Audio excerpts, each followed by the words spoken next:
Welcome to the Brand New Me podcast. I'm Frances. And I'm Pam. And we are two women passionate about helping others thrive in life, not just survive. In each episode, we're going to find creative ways to offer hope for your future through our own life experiences. So join us every week as we learn together that we really can be a brand new me.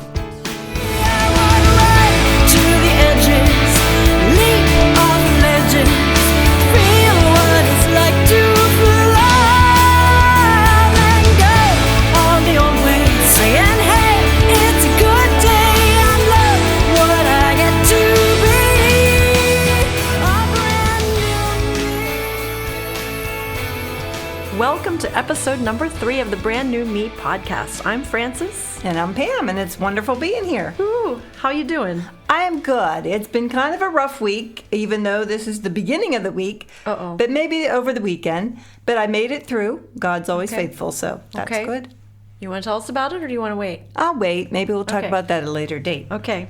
Well, last week we heard Pam's side of the story of how she and I became friends, and during our last show, you said something that I want to visit a little bit and dig into a little more. You know me. Oh, yeah. I'm in for the deep. So you said, quote, "That's the way I live my life now." You make it sound like you used to live life a different way. So can you tell us more about that? I can. I did live life a different way. I think when we're young, we're filled with so much promise and hope. And then life comes in, and we experience hardships and loss and sometimes so much grief, and it changes us. We may not wake up each day excited for life or even wake up with a sense of purpose. You may even wake up feeling dread and just wanting to hide and put your head under the pillow all day. I love my pillow. Aw. Not actually my pillow, but my pillow. Oh, okay. And after my husband's death, I struggled a lot with dread and hopelessness. And I wasn't really sure how to continue living without him. I just wanted to walk away from God. I wanted to walk away from everybody. But I just couldn't do it. And God, through his infinite mercy, made a way for me because the word was already in me. But I just couldn't do it. Secondly, I had these wonderful people in my life who helped, and as I put it, they drug me off the couch and loved me so unconditionally. So when I said, that's the way I live my life now, I try and let go of all those things in the past, the things that bog me down or literally take my eyes off God's purpose and plan for me. Do I do it all the time? No. But that's something that God's helped me work through. How did people help you get off the couch, and how did they love you unconditionally? Because when I can't even imagine, when your spouse has committed suicide, you're a pastor of all things in a church. Just give a couple specific examples of how people helped you. How do you help someone? Well, they didn't ignore me. Suicide is something where people want to run from. Okay. And I've had a lot of people, when that first happened, if they'd see me, they'd go the other way. And not because they didn't like me, or it's because they didn't know what to say. Okay. So these people who pulled me off the couch ran towards the roar. Wow. They came right to me. So they came up to you, gave you a hug. Said, let's talk about it. They would call me every single night and say, what are you having for dinner? Wow. Oh, I was having cereal. What else? And they started bringing me dinner. They wouldn't let go of me. Could you eat? I ate not that much at first because that's why I was having cereal. It was easy, and they loved me so unconditionally because, I mean, who wants to sit with a woman who's sobbing? Yeah. Nobody wants to do that.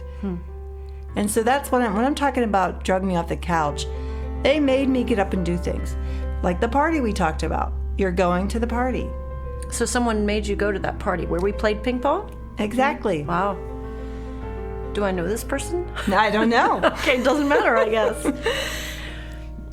The other night, I had my grandkids stayed overnight, which is 6 of them, you know. Oh my goodness. That must be quite a party. It was a party. And as each one woke up the next morning, it's so neat to see how they greet the day. I felt their joy, their enthusiasm about what was going to happen that day. Because children live so much in a moment, and so many times we adults live our lives so much in the past or in the future. And here's a great quote that I love because it spoke to me. If you are depressed, you're living in the past. If you're anxious, you're living in the future. And if you're at peace, you're living in the present. And you know what? I love to choose living in the present. Unfortunately, it doesn't always happen for me. But that is my goal. And I often ask people, other than coffee, what makes you want to get up in the morning? So, Frances, other than coffee, what makes you want to get up in the morning? Oh, well, breakfast at Jamie Lee's Diner in Newville. That sounds great. It does. My husband, Tom, sometimes will say to me the night before, do you want to go for breakfast? And I love that. So basically, food, anything that has to do with food will work for me. But after food, I'd say creating things. And in this new season of my life, I have so many things I want to accomplish that I can hardly wait to get started. But there was a time in my life, not too long ago, however, when mornings were literally hell for me. Something happened in my 40s, and it's been a long road back to loving the morning times. They used to be my favorite time of the day, and it's taken me a while to get back to loving the mornings. What was that thing that made you so? It seems dumb now, but I had an exchange with a music publisher over a song I had recorded, and it wasn't my song, it was someone else's song, and so I was trying to track down, how to do everything right and pay the royalties and all that. And in the midst of that, they questioned my motives and integrity, and for some reason, it drove me into fear and anxiety, and ever since that exchange, I've had to battle fear and anxiety like I never did before. People would talk about panic attacks and that kind of stuff, and I could never relate to that. But boy, I did now. And I started wondering, if maybe I was doing everything wrong in my life. I started calling my accountant and asking him, was I using my phone in the right way, blah, blah, blah. I couldn't create. I was afraid if I wrote a song, it'd sound like somebody else's. It just became such a time of a stronghold of bondage, I guess you'd say, for me. And I didn't want anything to do with music because I felt like that's where it was coming from. Isn't it crazy to think how one person's words can affect us so deeply?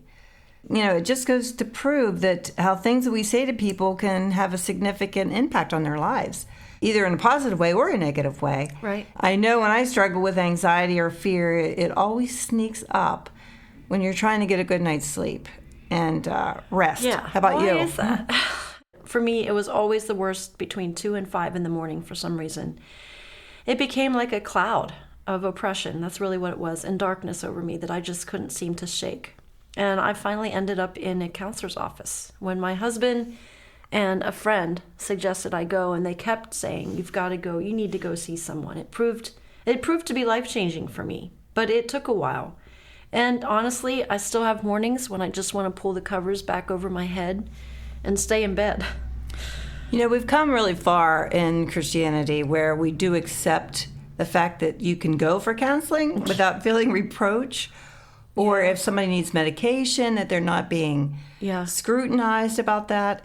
And that's a good thing. It is a good thing. Because we need to be open to however God wants to heal us. That's the route that we should take. I agree. And sometimes it doesn't always come in the way we want. Like, I just wanted someone to zap me and I'd just feel better, or take a pill and I'd feel better. But in that process, I just felt like I heard God speaking to me. I want to teach you how to think. I want to reframe your mind and how you think. And so that's really what has happened to me. This is how I look at counseling. I think of it as working with an emotional coach. We hire physical trainers, we hire doctors, financial planners to help us accomplish physical goals and get over our physical ailments or accomplish financial goals. Why not hire a good coach to help us get through emotional ailments? Exactly. And that's what it was. I found out that I really had a tendency toward just feeling like I had to perform for God's love.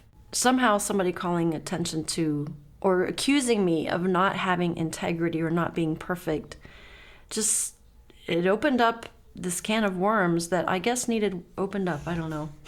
Yeah. Well, tell me, was there anything else that helped you through this difficult time? Oh, yeah. Strangely enough, I started taking up ice skating, figure skating. Wow. That's something that the counselor suggested I do. She'd say to me, what did you do for fun when you were a kid? And it was ice skating. So, mornings were a rough time, so it worked well. I'd get up at 4 o'clock. I was already laying in bed, struggling anyway. Might as well get up and do something. So I went to the rink, got there by 6 o'clock, and I'd skate for a couple hours, and then I'd start the rest of my day. And it transformed me on so many levels.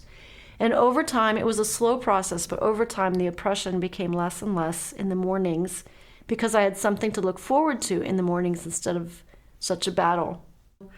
I guess between the skating and the counseling and a lot of prayer, we began to discover that I had, like I said, a terrible tendency toward having to perform for God to love me. And now I see it was in me since I was a kid. Whether I was raised that way or perceived it that way, it doesn't really matter anymore. I just know that if I felt like I didn't perform right, I wasn't loved by God. So when someone called that into question, such as the music publisher did, it cut at the core of who I was. But somehow through the skating, oddly enough, I found new freedom as I learned to express myself freely and do something fun. That is fun. It is fun. Have you gone skating? I used to skate when I was a kid, and Really? I used to roller skate. Oh my goodness. I loved to roller skate, and I tried that a few years ago, and it didn't work out so well, Frances. My ankles were killing me. Well, you gotta keep skating until you get past that point. Oh, okay, that's it. You gotta skate long enough that you don't feel the pain. Ouch. Actually, you don't feel anything. Right. You're completely numb. Yeah, it was a little dangerous to do that in my 40s, but it was really life-changing. I started writing a song while I was skating one day, and it turned out to be the Brand New Me song. And that's what this whole podcast and a whole new CD came out of it. But it was such a transformational time in my life that I went home and wrote about it, and now we have the whole song. Can I play you the whole song? Oh, that would be great. I mean, it's the start of the podcast, but now people have a sense of where it came from. So here it is, Brand New Me.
To fly, I'm letting go of the old ways, saying, hey, it's a good day, now look what I get to be. I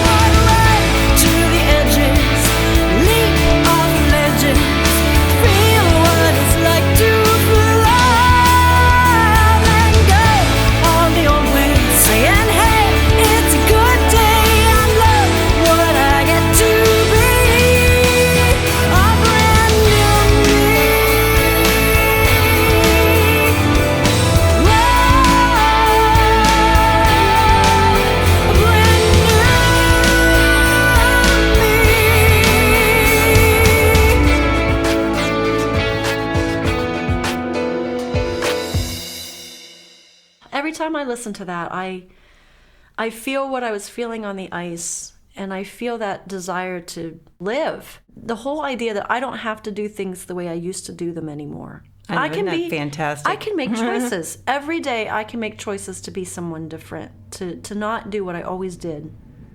And I'm back to feeling creative, and I have lots of things that I want to do. The brand new me is even more creative and ambitious. And I find a couple things for me. You talk about people and things that helped you get off the couch. For me, exercising in the morning really helps my brain and heart to get going. And I always come back feeling energized and full of creative ideas. And I'd say for me, exercise and prayer are definitely two things that I must have in my life to stay on top of things. How about you? Talking about my faith and my friends, I always refer to them as lifelines. Just like figure skating, and I love it, figure skating. Figure skating. I know. We's from That's my southern. We's from Newville. That's right. Well, you're not. I am. Okay. And exercise. It was a lifeline for you, but I found that journaling, it was a great lifeline for me. And people say, oh, I hate to journal, which I always said, I hate to journal.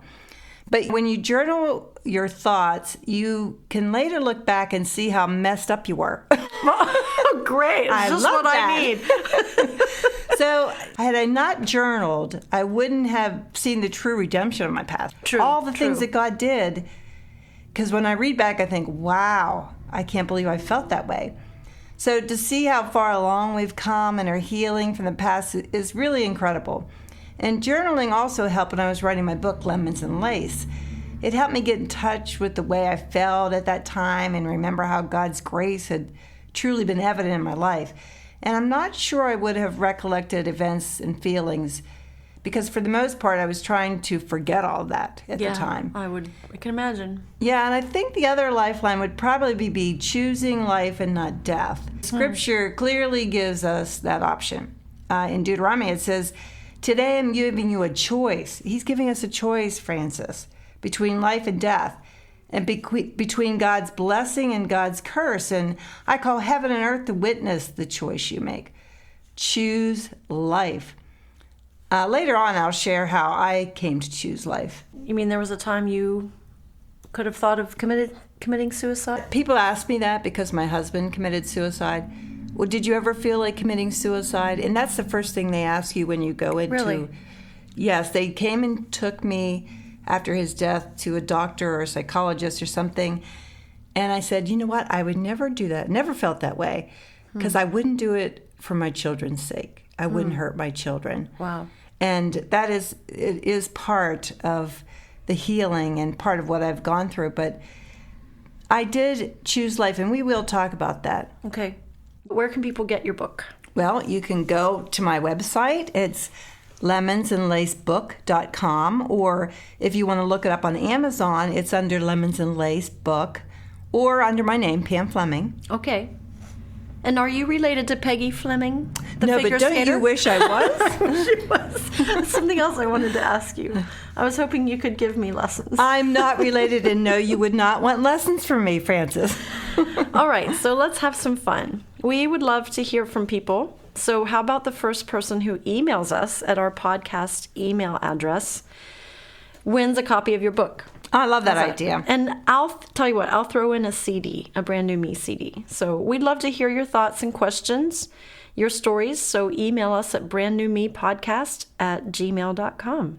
That's brandnewmepodcast@gmail.com. That is a fantastic idea. People love getting free stuff. I know I love getting free stuff. Me too.